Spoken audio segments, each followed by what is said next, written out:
Our son Tony was at the table doing his science homework, while my wife Gina and I set the table. Tony was a big boy for his age, already over 6 foot. Both Gina and my family were of Southern Italian breeding. Any family member rare enough to get near 5'9" was automatically called Goliath. Who did I get my height from? Tony asked. His science book was unopened to a chapter about genetics. The mailman, I said, ducking a napkin Gina tossed at me. She was still her scrubs from the hospital. Tony looked confused. Mrs. Wilson, the old lady who delivers the mail? Why would her height matter? Sorry, son. I meant one the buff pool boy. I joked as Gina playfully launched a spoon in my direction. What pool boy? Tony questioned. We don't have a pool boy. You make me and sis clean the pool all the time. Must be the milkman. I countered as Gina looked around for something else to toss. What is a milkman? Tony asked. Gina came around the table swatting at me good-naturedly while speaking. Tony, ignore your dad. He is trying out his warped sense of humor again. Now go fetch your younger brother and sister for dinner. We watched our son Tony ran up the stairs. Gina picked the spoon up off the floor and held it menacingly in front of me. And you nick any more talk like that, and I am going to carve out your funny bone with this dull spoon. I gave my wife Gina a kiss, patting her bum as I passed her. Gina backhanded me playfully. Later, Nick. Later.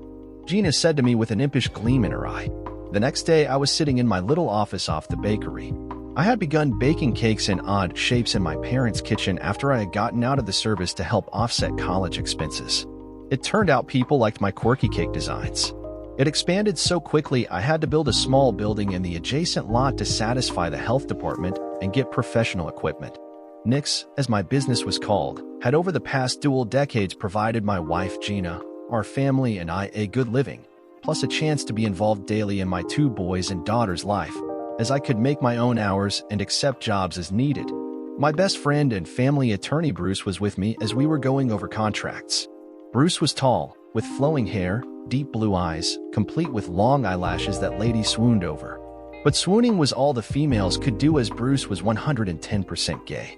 Bruce and I had been friends since the days we had roomed at college. In those days, no one would room with Bruce when he had come out of the closet. Unlike most of my homophobic counterparts, I had a different take on the whole gay thing back then. I figured the more good-looking men in the gay movement, the better for me, as it was less competition for the babes. I felt the gay movement was increasing the odds for average-looking straight men, again like me, to get girls. Also, having a gay guy like Bruce as your wingman was a babe magnet. Being pals with a gay guy lowered most ladies' natural suspicions and also gave the straight guy automatic, sensitive, and caring points, even if I did not deserve them, as well as labeling you as secure in your masculinity. I had gotten laid by a lot of co-eds with Bruce's help, until Bruce had introduced Gina, my wife, and I over 18 years ago. Gina, a nurse manager, was still in her scrubs when she came into my small office in the bakery. She and Bruce were good friends. I figured Gina had checked via the intercom from the house to make sure I was not with a customer. Gina greeted Bruce warmly, and then she tossed an official-looking letter with an envelope into my lap. Nick, this is not funny. I could tell she was a little annoyed with me by the tone in her voice. Gina claimed I had a weird sense of humor, but she was a good sport, putting up with most of my pranks and antics. I read the letter while Gina and Bruce chatted away. The letter was from a phony law firm, full of legal eyes. The gist of the letter was that an unnamed John Doe was claiming paternity of my oldest son, Tony. This John Doe wished full privileges and claims to a parent, etc. This did give me a chuckle, and I told as much to Gina. Can't take credit for this one, Gina. But for the record, I do think it is a little bit funny, but I did not send it. Must have been one of your coworkers at the hospital, playing a practical joke on you. Gina was not amused. When I find the moron who wrote this, I am going to kick their butt so hard they are going to need Doc Weber in proctology to get my shoe out of their colon. Bruce had picked up the letter, reading it while I pulled Gina into my lap for a quick kiss. Hold on a sec, you two. Bruce murmured. This may not be a joke. I think it is for real, well, a real scam anyway. What? Both Gina and I said at the same time, turning toward Bruce. Yeah, I think it is one of these baby greenmail letter cons I heard about at the legal conference last year. Bruce was looking at the return address on the envelope. Bruce, you mean that Hawaii trip with cocktail parties you write off as business trips each year? Well, Nick, all work and no play make Bruce a dull. Gina interrupted Bruce. Try to stay on topic, you guys. Bruce, what the hell are you talking about, baby greenmail? Bruce settled back in his chair before speaking. Has your son Tony applied for any financial aid, school funds, state, or government permits recently? Yes, last month Tony got his driving license. Restricted, he still has to drive with Nick or I. Okay, that explains some of it. Bruce continued. This is a scam that started on the coast a few years ago. Our state makes available driver license information to the public. You know, stuff like age, addresses, etc. Several marketing firms take this info, selling it in packages by age, sex, zip codes, blah, blah, blah, to various advertisers, a data mining kind of thing. How it works is some sleazy law firm gets stats on young drivers and sends out this letter asserting to have a client claiming paternity of the child. They hope you will pay to make this go away. What bullshit. I broke in. 95% of the people getting this correspondence ignore the letter or have their lawyer write a response. Nothing is ever heard about it again. Bruce waved the letter in his hand. Nevertheless, popular thinking is that 2 to 3% of married men are unknowingly raising children not their own. That means a small percentage of wives not wanting their husbands to know the truth, or maybe the mother is unsure of who the real father is. Even perhaps both parents know but wish to hide the information from their child. Contact the law firm sending this letter. A monetary settlement is worked out, papers signed, and the matter goes away quietly. That is blackmail, extortion, Gina said. Bruce went into attorney lecture mode. Blackmail was originally a form of tribute paid in English times in return for immunity from raids. Blackmail was paid in goods or services, whitemail was paid in silver. Today's version, greenmail, is of course dollars. But to your question, Gina, yes, some would call it a form of subtle extortion. However, depending on the payout, it is not a bad return on investment for sending out a couple of hundred letters. It sounds illegal. I commented, how many people fall for this thing? The allegations never go to court or are filed, so no one is sure how widespread it is. The mother or parents are not going to go public. All parties sign a non-disclosure agreement, so no records are available. Worst case, the law firm can always point that they have been following a client's wishes and nothing illegal about sending a letter. Maybe slander, but that is difficult and costly to prove in court.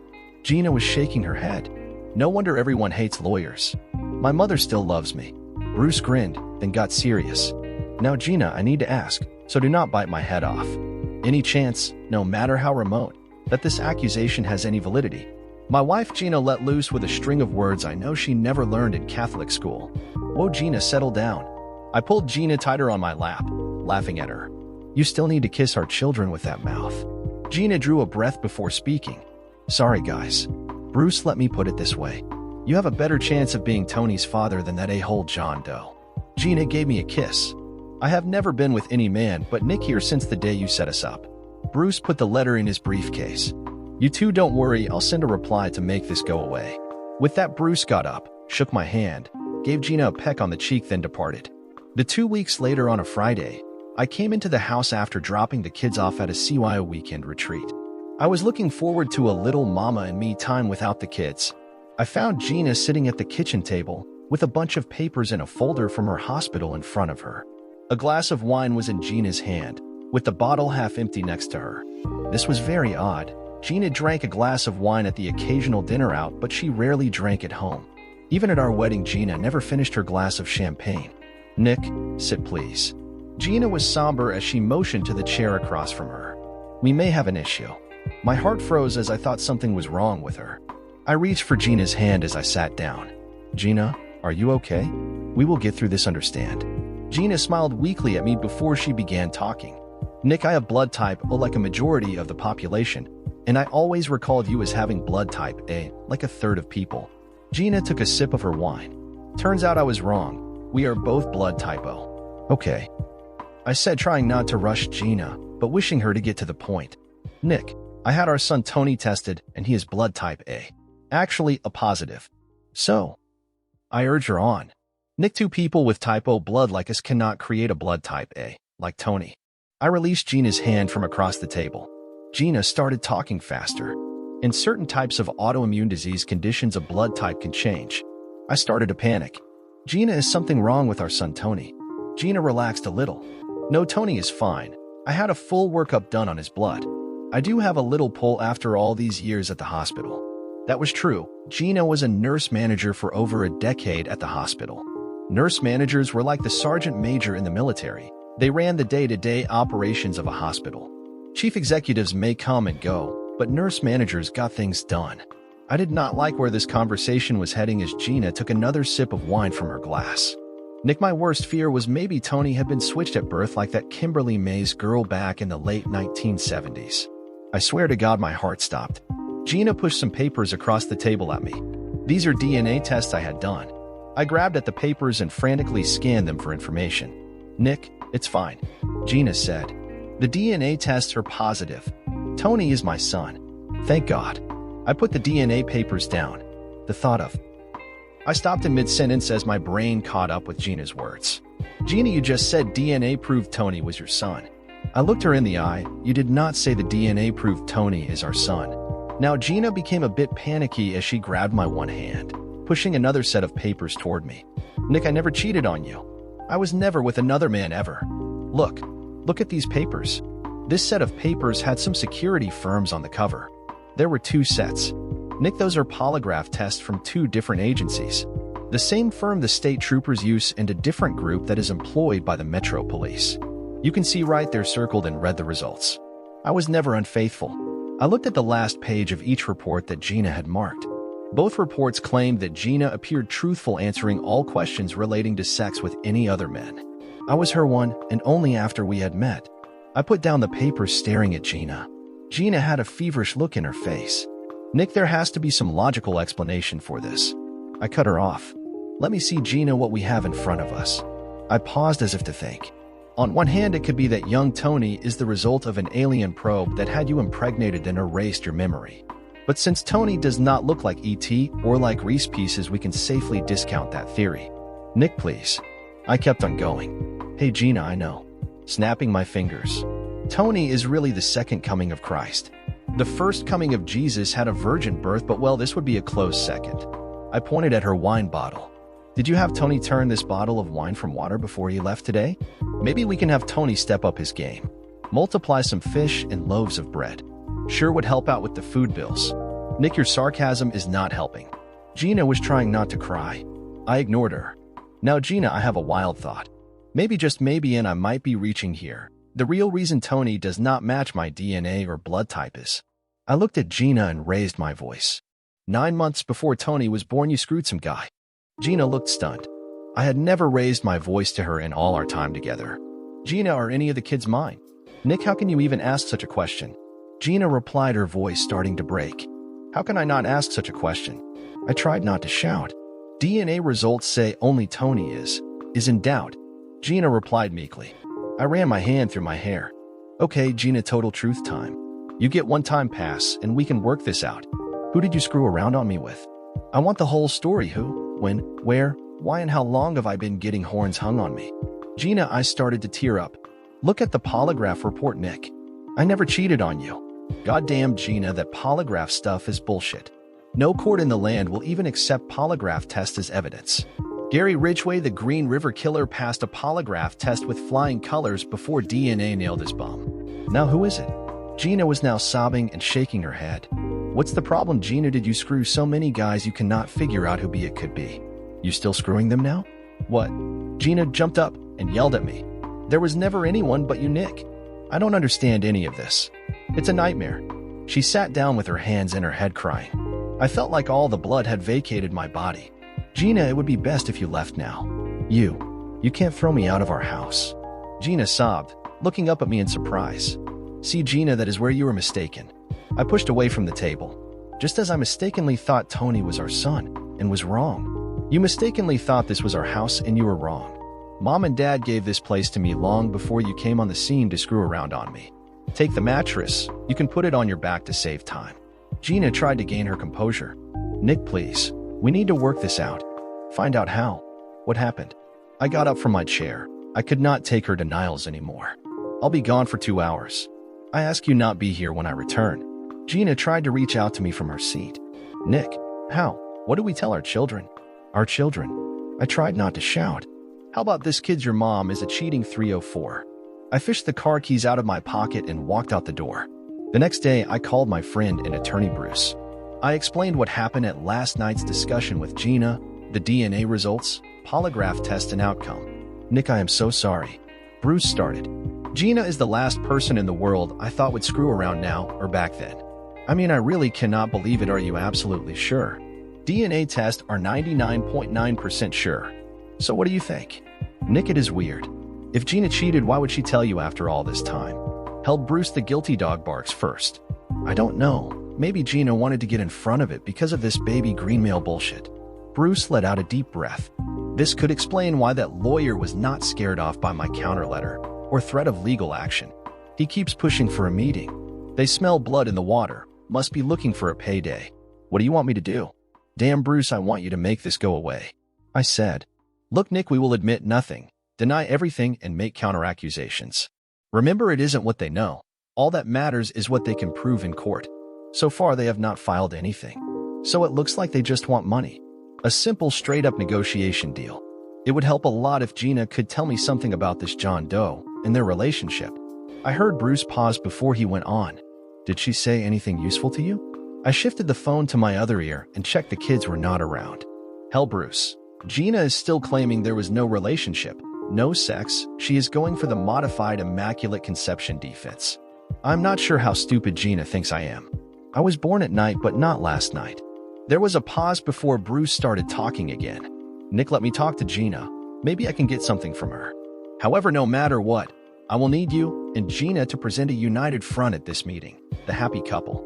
Any chance you two can work past this? Marriage therapy? I don't know, maybe you get a free weekend in Vegas, no questions asked. Tit for tat, an eye for eye kind of thing? Bruce, two wrongs don't make a right.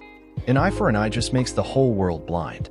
Besides, to get even, I would need to knock up some babe, then reappear after 16 years, not in my long or short-term plans.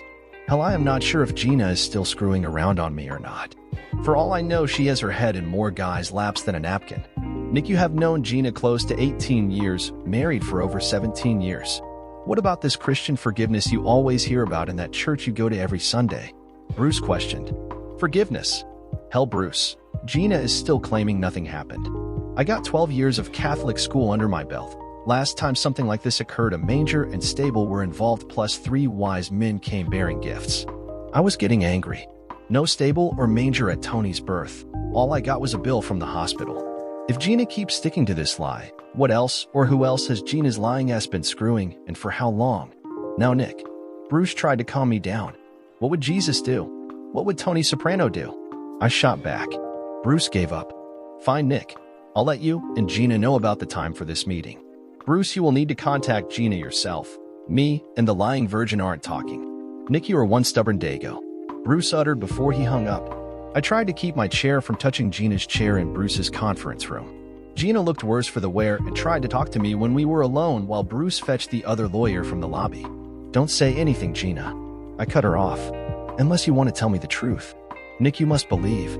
Gina began again, but stopped when Bruce, followed by his paralegal and a young man with slicked back hair, complete with shiny suit, white shirt, and red power tie, walked into the room. Bruce and his paralegal sat on our side of the table. Slick was across the table on the other side. Bruce did not even bother with introductions. You requested this meeting. Bruce addressed Slick in a condescending tone. What do you want?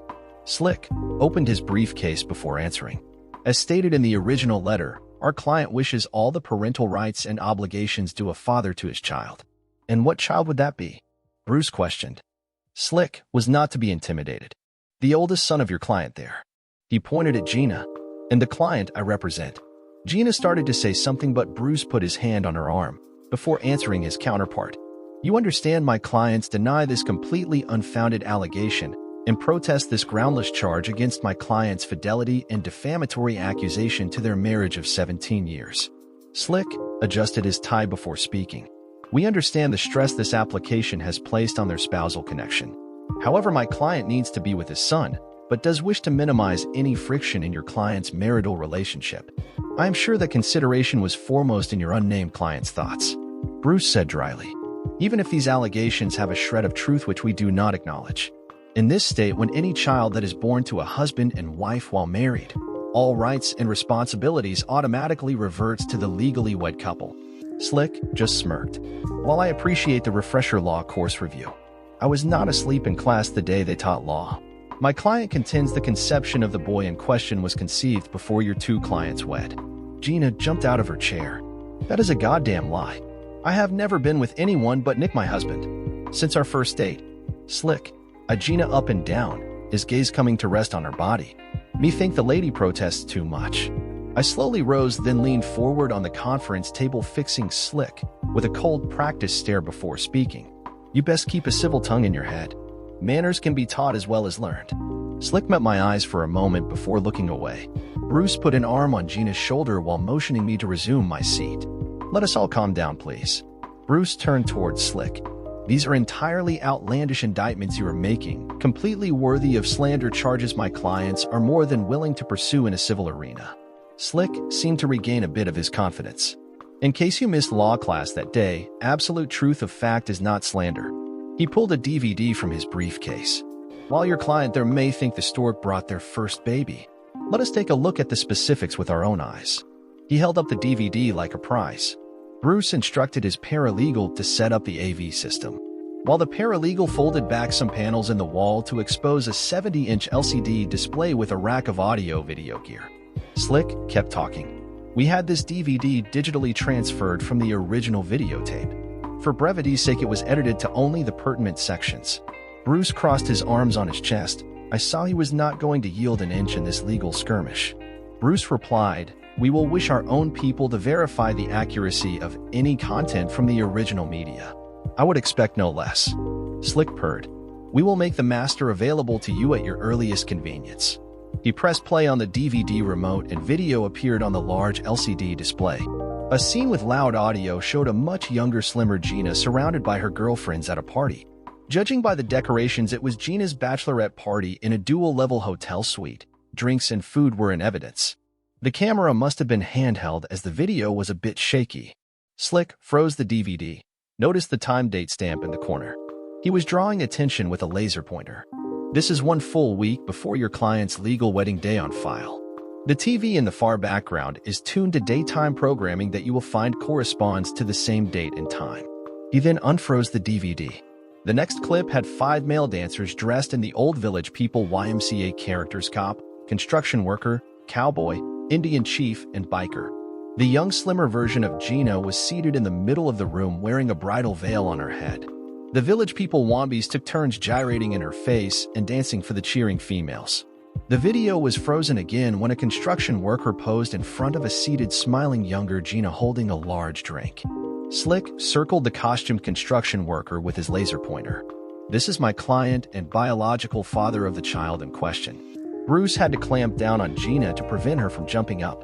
Slick continued, "My client worked this job as part-time employment to supplement his college expenses. Tax returns and 1099s from that time are available." Now, Bruce interrupted. "This stroll down memory lane is all quite nostalgic. However, we have seen nothing more than some harmless adult entertainment from long ago. Embarrassing now for a married mother of 3 perhaps, but certainly not grounds for paternity." Slick nodded, then said, "The next series of clips are somewhat more reveling. Your client's husband may wish to excuse himself." "Play the damn video," I responded with ice in my voice. "As you wish." With that, Slick pressed the remote control. Not many people can pinpoint the exact time down to the second when their life changed. I could. The date and time were in the lower left-hand corner of a 70-inch LCD display and upconverted 1080i digital clarity with simulated Dolby 5.1 surround sound audio.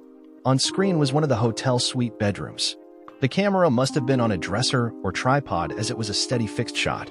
Coats and purses were strewn around the bed. On the bed was my then bride-to-be Gina. She was facing the camera and still had a bridal veil on her head, but other than that, Gina was completely naked, except for her footy socks. She was laying astride the nude Village People Indian character, who was on his back. His headdress was off, but you could still make out the war paint on his face. Gina's jugs were pressed into the Indian's chest as his arms held Gina tight onto him. Gina were having sex in the video. I knew too well. I heard a thump beside me and turned to see present-day Gina faint dead away. Her head bounced off the conference tabletop as current-day Gina slid out of her chair onto the floor. Meanwhile, video Gina's younger body started to shake as orgasms racked her body. My stomach erupted. I never had a chance to even put a hand over my mouth. I projectile vomited my entire breakfast and lunch across the conference room table. Too bad I could not get points for distance and accuracy. I hit Slick dead center in his chest, with a great splatter pattern. Slick jumped up and ran from the conference room, heading for the washroom. I spotted a wastebasket and dry heaved into it for almost a full minute. "God damn it, Bruce," I said when my stomach stopped jumping. "Find out how much this son of a witch wants and pay it." Bruce was on the floor holding up Gina's head. As I looked at her, my stomach started to quiver. I willed it to settle. "When that 304 wakes up, tell her to get her shit out of the house." I turned away from the prone Gina and Bruce on the floor, but I was now facing young Gina on screen in a different video clip. She was being screwed by the construction worker. "Turn that damn thing off," I yelled at the paralegal. The paralegal scrambled for the remote control, but while fumbling with the buttons, he hit the volume control, increasing the audio level. Gina's loud moans filled the room at ear-splitting decibels interlaced with the construction worker's shouts. "That's it. Demi well, bae. You're mine now. I'm gonna nut. Oh yeah, here it comes." Her frantic moans mixed together until finally the paralegal found the pause button. Bruce yelled at the shaken paralegal, "Go get me some cold towels." The paralegal fled the room. I pulled my wallet from pants, throwing 250s at Bruce. "Here is a retainer. Start divorce proceedings against that cheating 304. Nick, settle down," Bruce said, still holding Gina, who was starting to stir. "Let's go over this before you do anything. Besides, I don't do divorce." "I don't care, Bruce. Team up with a divorce guy then." I stood up to walk away. I had to pass the 70-inch LCD display to get out the door. Frozen up on the screen were a young Gina and the construction worker. They were still locked in the position of sex. Supported by Bruce, Gina started to sit up. Her bleary eyes looked at me, then opened wide when she saw the still image on the screen. I pointed at the large LCD display that showed young Gina and the construction workers in the frozen video, intimate pose. "Gina, you really ought to get that picture made into an illustration for the Christmas cards this year." I walked out before my stomach erupted again. The following morning, I told the kids their mother was doing more work at the hospital and would be away for a while longer. Gina was a vital cog in the hospital machine, and the kids were used to her odd hours and shifts.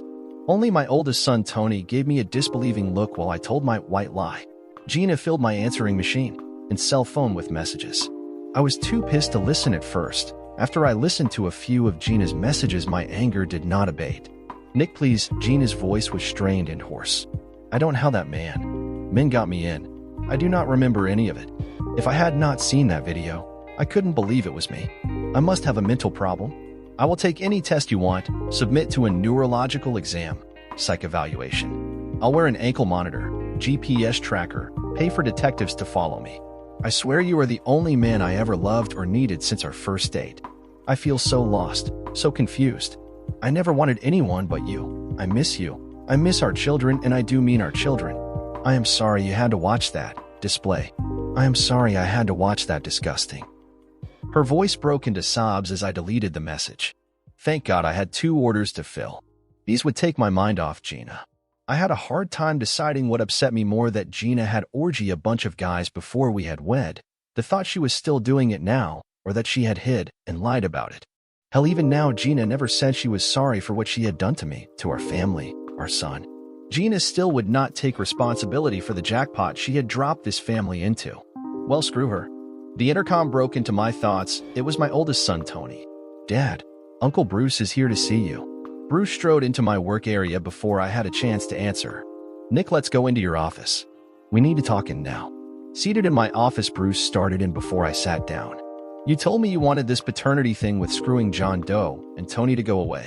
So number 1, you must stop this divorce talk thing against Gina." Bruce held up his hand to stop me from speaking. "You can revisit whatever issues you and Gina have after this case is over. That damn attorney for John Doe doesn't want any money. They refuse to talk about a monetary settlement. They really want paternal rights to Tony.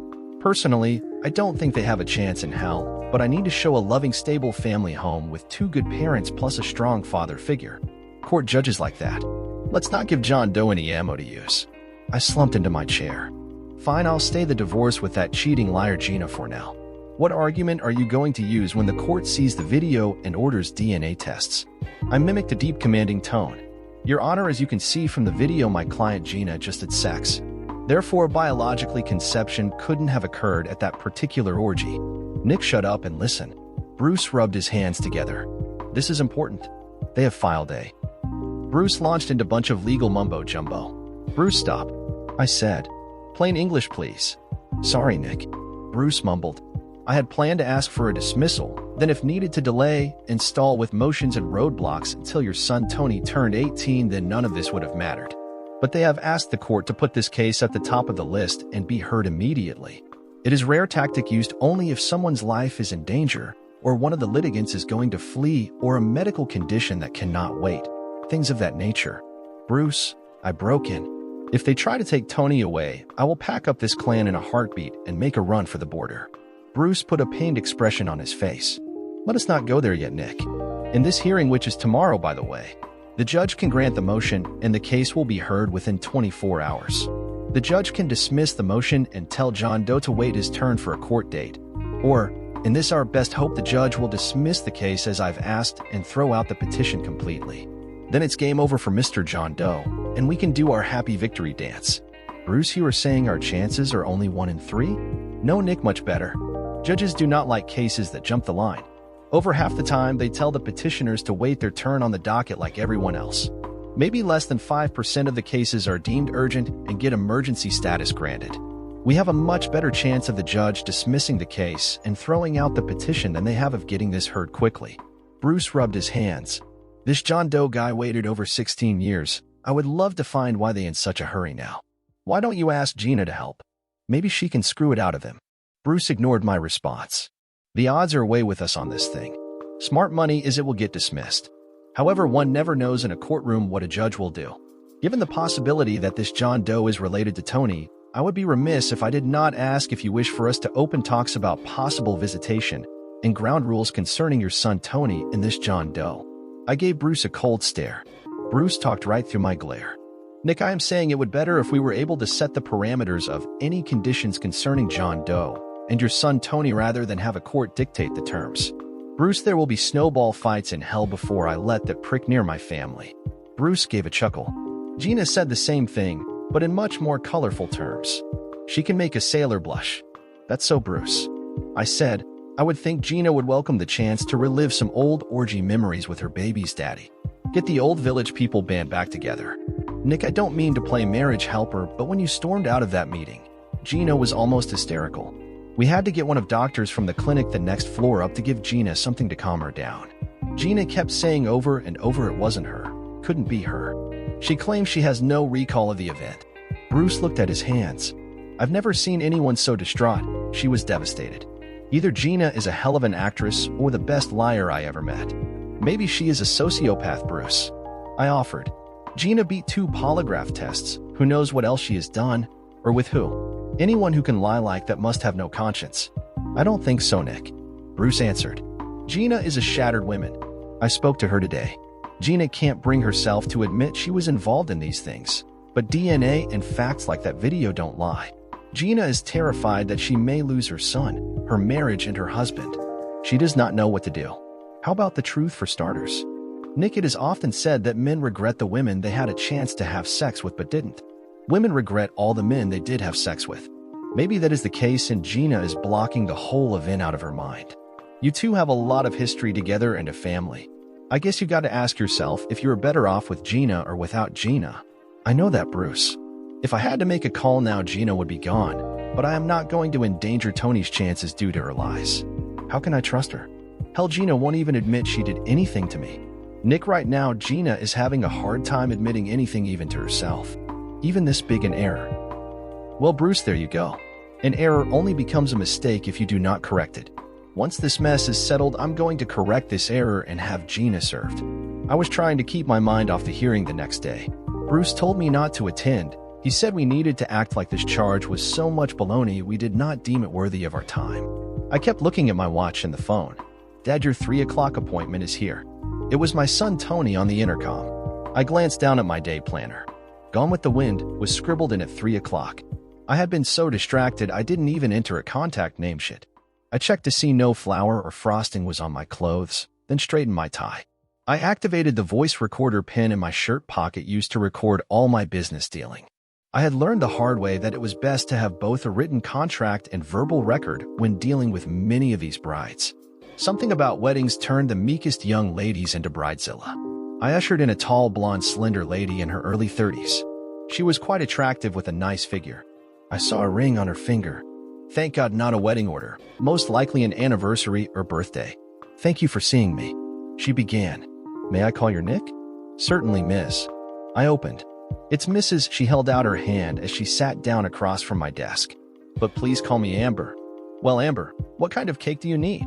What is the occasion and date of the event? Nick, my husband Frank and I own a small wind turbine business called Gone with the Wind.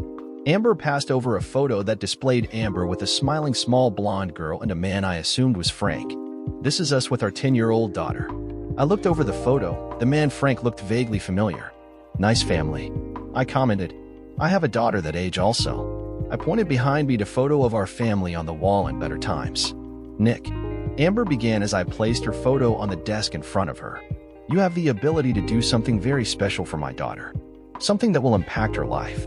While this must be one heck of cake you need, I joked. You sure know how to put pressure on a guy to perform. Amber never cracked a smile. Nick, I may have come here under false pretenses. I need you to save a life.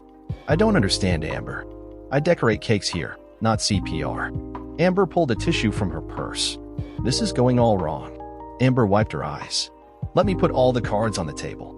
I am the one who sent that lawyer about your wife's son, Tony. I am John Doe's wife, married to the YMCA construction worker costumed guy you saw in that old video. His real name is Frank, and I believe Frank may be Tony's father. I was stunned for a moment, then looked down at the photo of Amber and her family on the desk. Now I knew why Frank's picture looked familiar. I have last seen a younger version of that face of Frank, aka YMCA Village People construction worker screwing my then bride-to-be Gina in living color on the TV display at my attorney Bruce's conference room a few days ago. I backed my chair away from Amber without even realizing it. I think it best you leave now, Amber. Talk should be through our attorneys. Nick, please just give me a few minutes. It is a matter of life and death. Amber pleaded. Don't do it for me. Do it for my daughter. If you do not leave now, I am calling the police to remove you. I picked up the phone on my desk. Amber did not move. It will take the police 10 minutes to get here, Nick. I can't leave until you let me talk. I am begging you. I punched in a series of numbers on the phone.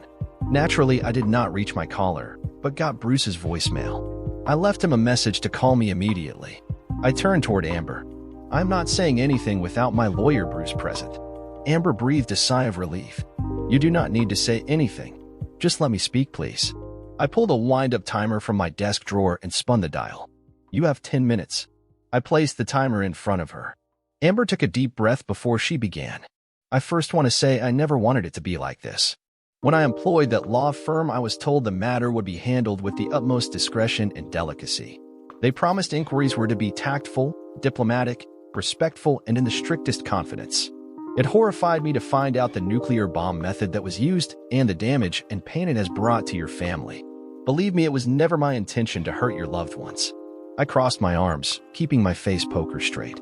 But Nick, I am grasping at straws. Amber paused to dab her eyes. You see, my husband Frank, the then young man you saw dressed as a construction worker, my daughter's father needs a bone marrow transplant. Neither one of us matches Frank. The bone marrow donor list has not been successful. Time is running out. Frank's possible son Tony is our last hope. Tony is my son, I said coldly. Amber tried to backtrack. Yes, Nick, I am sorry. I never meant to imply otherwise. I mean, your son Tony and Frank may be related. You see, I bought Frank a little DVD player so he could watch videos while in treatment. Frank seemed to enjoy our old home movies most of all.